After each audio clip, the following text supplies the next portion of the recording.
우리가 요한복음 3장에서는 사도 요한이 당대 최고의 지성인인 니고데모를 등장시켜서 거듭남에 대해서 이제 말씀을 나눕니다. 그러나 오늘 다룰 요한복음 4장에서는 그 인생의 밑바닥, 그 하층 계급에 속하면서 남편을 5번이나 바꾼 매우 부도덕한 그런 사마리아 여인을 등장시켜서 역시 동일한 주제로 이 생수에 대해서 이제 말씀을 나누게 됩니다. 천국은 니고데모와 같은 상류층 사람뿐만 아니라 인생의 그 밑바닥에서 지치고 굶주리고 목마르고 정말 사마리아 여인은 이름도 없어요. 그냥 사마리아 여인이죠.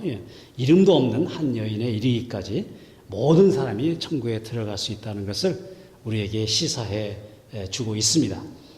니고데모는 밤에 예수님을 찾아갔지만 이 사장에서는 예수님이 직접 수가성의 야곱의 우물가에 가서 그 여인을 기다리고 있는 예수님을 우리가 발견할 수가 있습니다.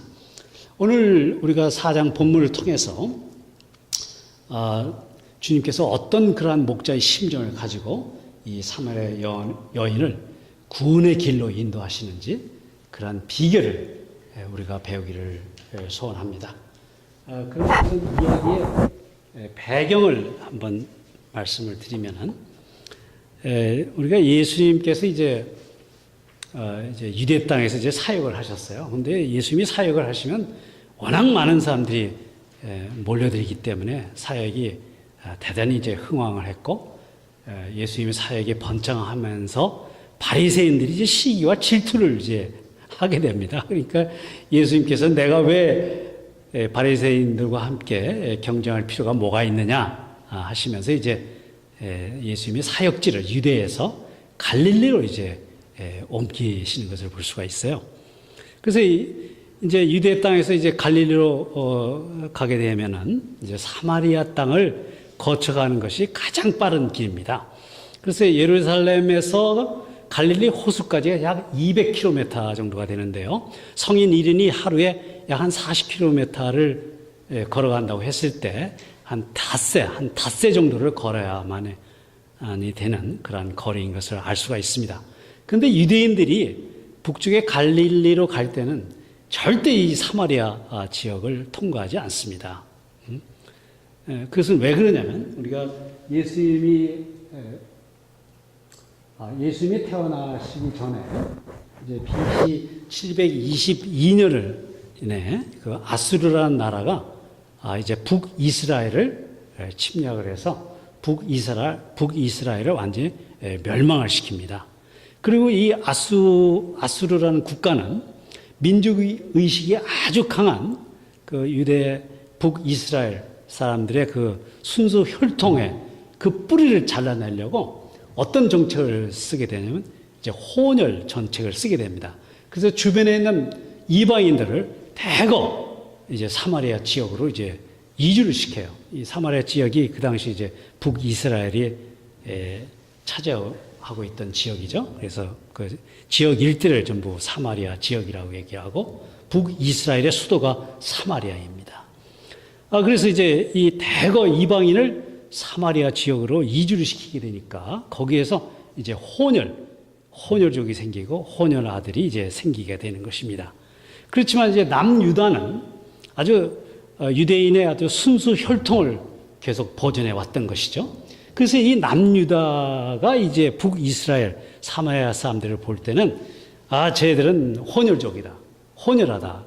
그래가지고 아주 정말 뭐 개처럼 이렇게 취급하며 멸시하고 천대하고 업신여기고 아주 미움이 아주 극도로 도달돼서 이제 사람들이 사마리아 사람들 그 미움과 증오의 그런 민족적 혹은 감정적 그런 관계가 있는 것을 우리가 볼 수가 있는데요. 그래서 이제 예수님도 이제 유대인이기 때문에 사실 그 사마리아 땅을 거쳐서 가지 않고 이제 요단강을 건너가지고 삥 돌아가지고 이제 이 갈릴리 땅에 가야 되는데도 불구하고 지금 3절과 4절을 보게 되면 유대 땅을 떠나서 다시 갈릴리로 가실새 사마리아를 통과하여야 하겠는지라. 이 어투를 보게 되면 사마리아를 통과하여야 하겠는지라 이런 말씀하시는 거 보면 상당히 그 의도성이 있는 것을 볼 수 있고 목적을 가지고 사마리아에 있는 아직까지 예수님을 모르는 그 사마리아의 그 양들을 향해서 주님께서 복음을 전해서 그들로 하여금 생수를 얻게 하려고 하는 그런 의도가 여기에 깔려 있는 것을 볼 수가 있어요. 내가 사마리아를 통과하여야 하겠는지라 이렇게 표현하시는 걸 보게 되면 예수님의 의도를 볼 수가 있습니다. 여기서 여러분들에게 간단히 지도로 그 지역을 설명해 보면은요. 이게 좀 사진을 찍었는데 잘 안 보이는데요. 지금 현재 여기 이제 예루살렘 요 지역이 유대 땅이죠. 그 다음에 여기 이제 색깔 칠한 데가 사마리아 땅이고 여기가 이제 갈릴리 땅입니다. 갈릴리 지역. 그리고 여기가 이제 갈릴리 호수가 있고 사해가 있죠. 그래서 갈릴리 호수서부터 사해까지 요단강이 지금 흐르고 있습니다. 그리고 이쪽은 이제 지중해가 되겠습니다. 그래서 이제 유대 사람들이 이제 갈릴리로 가면 이렇게 막바로 가면은 지름길입니다. 가장 빠른 길인데 방금 전에 설명해 드린 대로 그런 민족적, 감정적 그런 장벽 때문에 유대 사람들이 어떻게 가냐면 막바로 사마리아를 건너지 않고 요단강을 건너서 이렇게 뺑 돌아가지고 다시 요단강을 건너서 이렇게 간다는 거죠. 그런데 주님께서는 뭐라고요? 내가 사마리아를 통과하여야 하겠는지라. 주님은 지금 사마리아의 양들에게 생수를 좀 먹이시려고 사마리아를 이제 통과해야 되겠다고 이렇게 말씀을 하시는데 다분히 의도적이라는 것을 알 수가 있습니다. 예수님께서 사마리아 여인과 대화하는 장소를 보게 되면 사마리아에 있는 수가라는 동네에 수가라는 동네에서 이제 사마리아 여인을 만납니다. 거기에 보게 되면 이제 그 아들 요셉에게 준 땅이 가깝고 거기 또 야곱의 우물이 있다라는 것이죠. 여러분들 야곱에 대해서는 잘 아시죠? 그렇죠? 야곱은 아브라함의 손자인데 하나님께서 야곱에게 이스라엘이라는 새로운 이름을 또 주셨어요. 그래서 야곱에게는 12아들이 있었죠. 12아들이 있었고 그 12아들이 이스라엘의 12지파가 됩니다. 그 12지파가 되면서 12지파가 결과적으로 이스라엘 국가를 형성하고 그 국가의 이름을 뭐라고 졌냐면 이스라엘이라고 졌는데 그것은 하나님께서 야곱에게 준 새로운 이름이 바로 이스라엘이었는데 야곱의 이름을 따서 이스라엘이라는 이름을 이제 국가의 이름을 이제 붙이게 되는 것입니다. 그렇기 때문에 이스라엘의 국부, 이스라엘이라는 나라의 아버지가 누구냐 이렇게 했을 때 그것은 아브라함이 아니고 야곱입니다. 야곱이 이스라엘의 국부인 것을 우리가 알 수가 있습니다. 그런데 이 주님께서 수가라는 동네에 몇 시에 도착했냐면 6절 한번 보면 예수님께서 길을 가시다가 피곤하여 우물 곁에 그대로 앉으시니 때가 6시쯤 됐더라 이렇게 됐어요. 여기서 이제 유대 사람들이 표현하고 있는 6시. 유대 사람들은 동이 틀 때를 0시로 이렇게 0시가 바로 우리가 보통 아침 6시에 동이 트지 않습니까? 그 6시를 바로 0시로 얘기하고 그렇기 때문에 지금 이 수화성에서 수강에 도착한 시간이 6시라고 그러면 거기에 플러스 6을 해야 됩니다. 그렇게 되면 12시 정오에 예수님께서 수화성의 야곱의 우물가에 도착하신 시간이라는 것을 우리가 알 수 있는데요. 정말 해가 중천에서 내리 쪼이고 있는데 도착을 하신 것입니다. 이때 예수님의 몸 상태가 어떠하셨냐면 예수님께서 햇빛이 쨍쨍 내리쬐는 그런 사막길을 오랫동안 걸어오셨기 때문에 몹시 허기가 지셨고 또 막 목이 마르셨어요. 그래서 야곱의 우물가에 도착했을 때는 완전히 거의 기진 상태가 돼가지고 이 표현을 보게 되면 우물 곁에 그대로 앉으시니 이런 표현을 쓰지 않습니까? 그래서 우물에 도착하자마자 우리 주님께서는 그 우물가에 그냥 털썩 주저앉는 그러한 상태였던 것을 우리가 알 수가 있습니다. 그래서 이제 7절을 보니까 때마침 이제 여자 한 사람이 물을 기르러 이제 와서 예수님께서 목이 하도 말랐기 때문에 그 사마리아 여인에게 나에게 좀 물을 좀 달라 이렇게 이제 좀 도움을 이제 청하게 되는 것이죠. 그때 그 여인의 반응이 이제 어떠냐면 사마리아 여자가 가로되 당신은 유대인으로서 어째야 사마리아 여자인 나에게 물을 달라 하나이까 이렇게 이제 많은 이렇게 제가 지금 도로에파 썰어시도가 없이 지금 제가 이 구절을 읽었습니다만은 이런 말이 아니고 사실상 여기에 이제 많은 감정이 들어가 있는 거죠. 당신이 유대인이면서 왜 사마리아인 나에게 물을 달라고 하는 거예요? 이렇게 막 소리를 지르는 거죠. 톡 쏘 붙이면서 말이에요. 네. 그래서 왜 이 여자가 이렇게 화를 내면서 예수님께 이렇게 퉁망스럽게 쏘붙였냐면 9절에 그 대답이 나오죠. 이는 유대인이 사마리아인과 상종을 하지 않더라는 그런 역사적인 민족적인 그런 감정 때문에 이런 말을 이제 쏴 붙인 것이죠. 자, 그렇다고 한다면 우리가 예수님과 이 여인 사이에 상당한 장벽이 있는 것을 우리가 알 수 있어요. 마리아 여인 사이에 이제 장벽이 있죠. 우리가 사실 믿지 않는 사람들에게 복음을 전할 때도 우리가 많은 장벽을 만납니다. 엄청난 많은 장벽을 만나요. 그래서 오늘 우리 주님께서는 이 장벽을 어떻게 헤쳐나가시는지 그 비결을 우리가 한번 여기서 배우고 그 비결을 우리가 적용해서 믿지 않는 사람에게 복음을 전할 때 그 비결을 활용하면 참 좋을 것 같아요. 자, 그렇다고 한다면 이 우리 주님과 이 사마리아 여인 사이에 갖고 있는 앞에 놓여 있는 장벽이 뭐냐는 것이죠. 그래서 방금 우리가 살펴봤듯이 그런 민족적 혹은 감정적인 그런 장벽이 놓여 있는 것이죠. 그렇죠? 사마리아인들은 유대인을 증오하고 유대인들은 사마리아인을 이방인보다 더 천한 개로 여기고 혼혈족이라고 해서 엄청난 그 미움을 주고 그래서 이 두 민족 사이에 미움과 증오를 하는 이러한 장벽이 현재 놓여 있음을 볼 수가 있고요. 둘째는 또 여자와 남자의 장벽이 지금 깔려 있습니다. 제가 그 신학교에서 공부할 때 목사님들이 이제 목사님 방에서 여신도들이 이제 상담을 하러 방문하게 되면 남편과 같이 상담하는 게 가장 좋고요. 남편은 이제 직장에 있기 때문에 홀로 여신도가 찾아왔을 때는 반드시 문을 열어놓고 상담을 하라는 것이 우리가 이제 배웠는데요. 그리고 가급적 목사는 가급적 젊은 여성도랑 같이 자리를 앉더라도 같이 앉지 말고 좀 떨어져 앉고 이런 어떤 남자와 여자의 이런 장벽이 있습니다.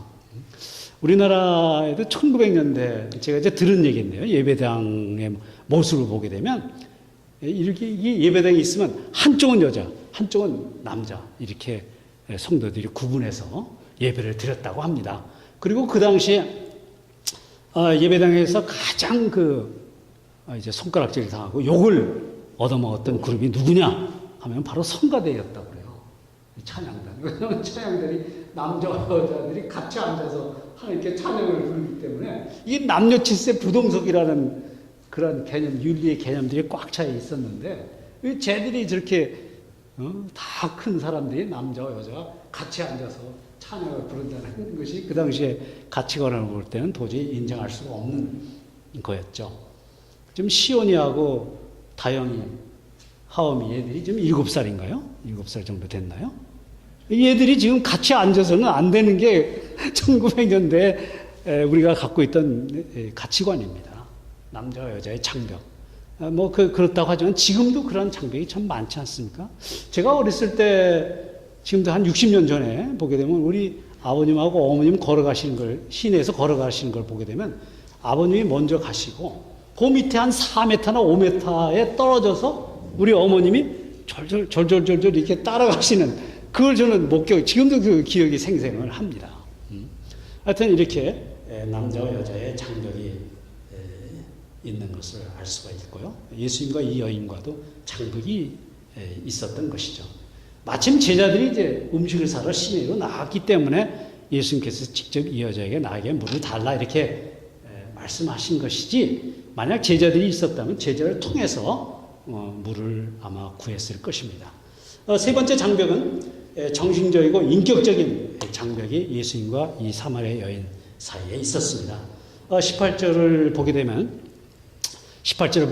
이 여인은 이혼을 5번이나 하고 지금 같이 사는 남자도 남편이 아니라는 이런 표현을 통해서 봤을 때 현재 사는 이 남편과의 이 삶 자체도 합법적인 그런 부부관계가 아니라는 것을 알 수가 있어요. 이 여자가 도덕적으로 흠결이 있다는 것은 바로 18절을 통해서 우리가 알 수가 있는 것이죠. 18절을 통해서 볼 때 이 여자가 상당히 도덕적으로 불경스러운 그런 여자였을 확률이 많다는 것입니다. 그렇기 때문에 동네 사람들에게 따돌림을 받아서 대낮에 물을 길러온 여자입니다. 그래서 이때는 정오였기 때문에 대부분의 여인들이 이제 물을 길러올 때는 아침이나 저녁에 이제 물을 길러오는데요. 왜 그러냐면 특히 이제 저녁에 많은 여인들이 우물가에 와서 정말 남편이나 가족들한테 받은 그 스트레스를 막 다른 여인들한테 이제 푸는 거죠. 스트레스를 풀고 해소하고 위로를 받고 하는 것이 바로 우물가가 아니겠습니까? 근데 이 여자는 지금 그러한 여인들의 눈을 피해서 햇빛이 쨍쨍 내리치는 낮 12시에 우물가를 찾아온 것을 봤을 때 이 여인은 상당히 외롭고 그 감정이 메말라 있는 그런 여인이었음을 우리가 알 수가 있습니다.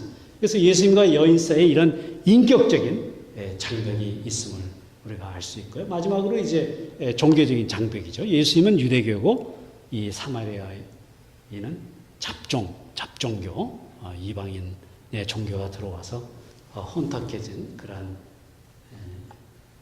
잡종교를 믿고 있는 그런 종교 간의 그런 이질적인 장벽을 우리가 또 볼 수가 있겠습니다. 그래서 우리도 이제 복음을 전할 때 이런 장벽을 우리가 만나게 되는데요. 장벽을 우리가 참 지혜롭게 좀 뛰어넘어야 하겠습니다.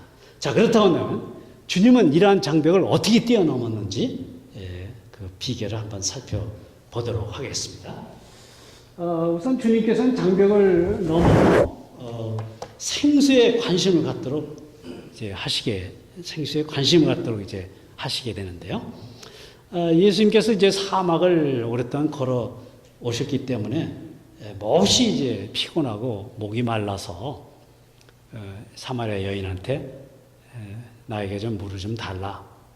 그러면 우리 같았으면 그냥 물을 이렇게 떠드리고 물 드시라고 했을 텐데, 이 사마리아 여인은 아까 설명드린 그런 민족적 또 감정적인 그런 장벽 때문에 왜 나한테 언제는 당신들이 우리를 사마리아인을 이렇게 미워하면서 지금 왜 또 사마리아인 나한테 물을 달라고 하나이까, 이렇게 딱 이제 막 쏴붙이는 것이죠. 그래서 참 어떻게 본다면 참 무례하고 참 무례하기도 하고 참 무정한 그런 사마리아 여인의 행동을 우리가 엿볼 수가 있는데 참 말이 안 되는 얘기죠. 지금도 말이 안 되는데 그 당시에는 더 말이 안 되는 그런 행동을 사마리아 여인이 지금 하고 있습니다. 그래서 예수님도 프라이드가 있기 때문에 이게 사마리아 여인한테 그런 질책을 받고 나서 예수님께서 이런 반응을 아마 하실 수도 있었을 거예요. 무슨 여자가 이래? 그래, 물 좀 한번 주는 게 뭐가 어렵다고 그러냐? 너 아주 참 버릇없는 여자구나. 그러면서 참 호통을 한번 칠 법도 한데 예수님은 호통을 치는 것이 아니라 이 여자가 당신은 유대인이면서 왜 사마리아인 나에게 물을 달라고 하는 거예요? 이렇게 막 쏴붙였을 때 예수님이 말이죠. 정신이 확 들으셨던 것 같아요. 정신이 확 들어가지고 나도 지금 목말라서 죽겠는데 이 여자가 이 사마리아 여인이 나보다도 훨씬 더 목이 마르구나. 이 인생 여정길에 이 사마리아 여인이 얼마나 어려웠으면, 얼마나 목이 말랐으면, 얼마나 그 인생길이 힘들었으면 이렇게 쏴붙일까? 내가 이 사마리아 여인을 좀 도와줘야지. 그러면서 예수님께서 그 목자의 심정을 가지고 이 여인한테 10절을 이제 말씀하시죠. 10절 한번 보겠습니다. 예수께서 대답하여 가라사대 내가 만일 하나님의 선물과 또 내게 물 좀 달라 하는 이가 누구인 줄 알았다면 내가 그에게 구하였을 것이요 그가 생수를 내게 주었으리라. 그래서 예수님께서 이렇게 참 사마리아 여인으로부터 이렇게 확 쏴붙이는 그런 무례하고 무정한 말을 들었더라도 예수님께서는 나보다 네가 더 목마르구나. 목자의 심정을 가지고 예수님이 어떻게 접근해요? 하나님의 선물과 당신에게 물 좀 달라고 하는 바로 나죠. 예수님이 누군지 예수님 자신에 대해서 관심을 갖도록 예수님께서 말씀하시는 것을 볼 수가 있어요. 여기서 하나님의 선물이라는 것은 바로 생수를 의미하죠. 그래서 예수님은 이 사마리아 여인에게 관심을 하나님의 선물과 자기 자신에 대해서 관심을 갖도록 유도하고 있는 예수님을 볼 수가 있는데요. 정말 이 사랑과 관심을 가지고 사마리아 여인을 대하는 예수님을 볼 수가 있습니다. 근데 이렇게 얘기했는데 이 사마리아 여인은 생소한 예수님을 이제 잘못 이제 이해를 하는 거죠. 그래서 11절과 12절을 보게 되면 여자가 가로되 주여 물기를 그릇도 없고 이 우물은 깊은데 어디서 당신이 그 생수를 얻게 나옵나이까? 우리 조상 야곱이 이 우물을 우리에게 주셨고 또 여기서 자기와 자기 아들들과 짐승이 다 마셨는데 당신이 야곱보다 더 크니까? 또 이렇게 막 반문을 해요. 그러니까 이제 이 얘기는 뭐냐면 그 사마리아 여인이 예수님한테 당신이 나한테 생수를 주시겠다고 웃기는 소리 하시네. 당신은 지금 물기를 그릇도 없고 이 물은 깊은데 어디서 생수를 퍼가지고 나한테 주신다는 거야. 참 행편없는 사람이네. 당신이 야곱보다 큽니까? 이렇게 또 이제 그 생수를 오해하고 이 사마리아 여인이 이제 또 반론을 제기하는 것을 볼 수가 있죠. 네. 정말 우리 주님께서 이제 당신이 야곱보다 크냐고 이렇게 말씀하셨을 때 주님께서 상당히 두 번째 자존심이 좀 상하셨을 거예요. 그렇지 않습니까? 그런데 우리 주님께서는 여인에게 생수를 먹이는 일에 아주 전념하시는, 여인이 나한테 아무리 나쁜 말을 하더라도 그에 개념치 않고 이 여인에게 영원히 목마르지 않는 생수를 좀 먹여야 되겠다. 여기에만 집념하고 있는 예수님의 이 여인을 향한 그 사랑이, 그 집념이 얼마나 강한지를 여기서 우리는 그 목자의 심정을 또한 엿볼 수가 있습니다. 그래서 우리 주님께서 13절과 14절을 말씀하십니다. 13절 다 같이 한번 읽어볼까요? 13절, 14절 시작. 예수께서 대답하여 이르시되 이 물을 마시는 자마다 다시 목마르거니와 내가 주는 물을 마시는 자는 영원히 목마르지 아니하리니 내가 주는 물을 그 속에서 영생하도록 솟아나는 샘물이 되리라. 영원히 목마르지 않는 샘물을 이 여자에게 주시려고 하는 주님의 관심과 사랑을 엿볼 수가 있습니다. 그러니까 이 여자가 말이죠. 귀가 쫑긋 이제 열려가지고 여자가 이제 15절을 보게 되면 주여 이런 물을 내게 주사 목마르지도 않고 다시 여기 물길로 오지 않도록 좀 해주십시오. 이제는 예수님을 적대시했던 이 여인이 말이죠. 이제는 예수님 보고 물을 좀 달라고 하는 거예요. 이게 참 중요합니다. 우리가 복음을 전할 때도 아마 여러분들이 계속적으로 이제 반론을 이제 당하고 어려움을 여러 번 당하더라도 참 일편단심으로 그 사람에게, 그 자매에게 생수를 먹이려고 하는 일념이 또한 중요한데요. 여기서 이 생수에 대해서 또 예수님에 대해서 지속적으로 관심을 갖게 하는 것.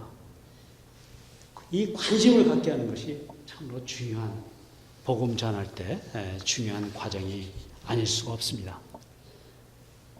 예수님은 이 여인이 5번이나 남편을 바꾸고 나서도 아직까지 이 여인은 목이 말라서 목이 가래서 헤매는 이 여인을 불쌍히 보시고 이 여인에게 예수님만이 주실 수 있는 영원히 목마르지 않는 생수를 줄 수 있다고 지금 말씀하고 있습니다. 그냥 이 여인에게 그냥 생수를 주겠다. 내가 너한테 생수를 주겠다. 이렇게 얘기하면 여인은 모든 걸 다 해봤기 때문에 코웃음 치는 거죠. 그렇지만 이게 이 여인으로 하여금 갈증을 유도하게 하는 거, 여인으로 하여금 생수에 대한 갈증을 일으키게 하는 것이 너무나 중요한 일이라는 것입니다. 우리가 어린아이들 교육시킬 때도 공부해라. 뭐 공부하라고만 말하면 안 되고요. 왜 내가 공부에 대한 갈증, 왜 공부를 해야 되는지, 아이들이 공부를 하고픈 그 갈증을 유도하는 것, 이것이 너무나 중요하지 않습니까, 여러분들? 네. 그래서 미국 속담에 이런 말이 있죠. 말을 물가에 끌고 갔다고 그래서 말에게 물을 먹일 수 있는 건 아니다. 그 말에게 물을 먹이기 위해서는 어떻게 합니까? 말을 타고 한 20km, 30km를 세게 막 달리는 겁니다. 세차게 달려가지고 그 말이 그러고 나서 이제 물가에 가면 말이 목이 마르기 때문에 그때 물가로 말을 데리고 가면 그때 말이 물을 쿡쿡쿡 마시게 됩니다. 이 사마리아 여인으로 하여금 생수에 대한 갈증을 일으키게 하는 것. 자, 이것이 우리 주님이 장벽을 뛰어넘는 비결이라고 저는 생각합니다. 그래서 우리가 믿지 않는 사람들에게 이제 복음을 전할 때 가장 중요한 것은 사랑과 관심으로 그들의 그 심령을 자꾸 다독이는 거예요. 사랑과 관심으로 톡톡 벌이 침을 쏘듯이 말이죠. 사랑과 관심으로 톡톡 한두 번 해가지고 안 되지 않습니까? 사랑과 관심으로 그 심령을 자꾸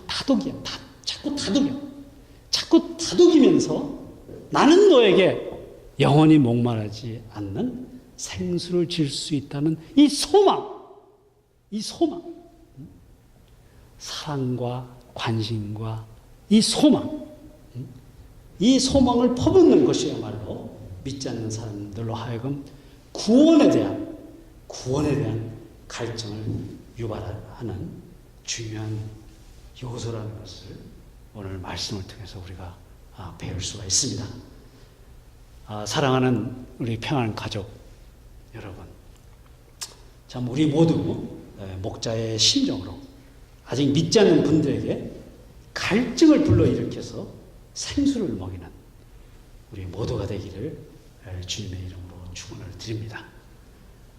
이제 또 개봉박도 얘기해야 되는지 모르겠는데, 하여튼 다음 주에는 이 사마리아 여인이 어떻게 메시아를 만나는지 그 과정을 또 리얼하게 설명해 드리도록 하겠습니다.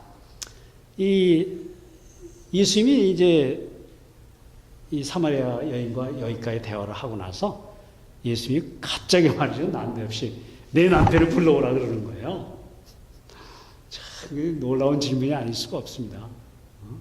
어떻게 그 가슴에 맺힌 그 상처를 건드리는지 말이죠. 우리 주님께서 참 주님답지 않은데, 하여튼, 왜 주님께서는 사마리아 여인한테 내 남편을 불러오라고 했는지, 그것을 다음 시간에 좀 다뤄보도록 하겠습니다.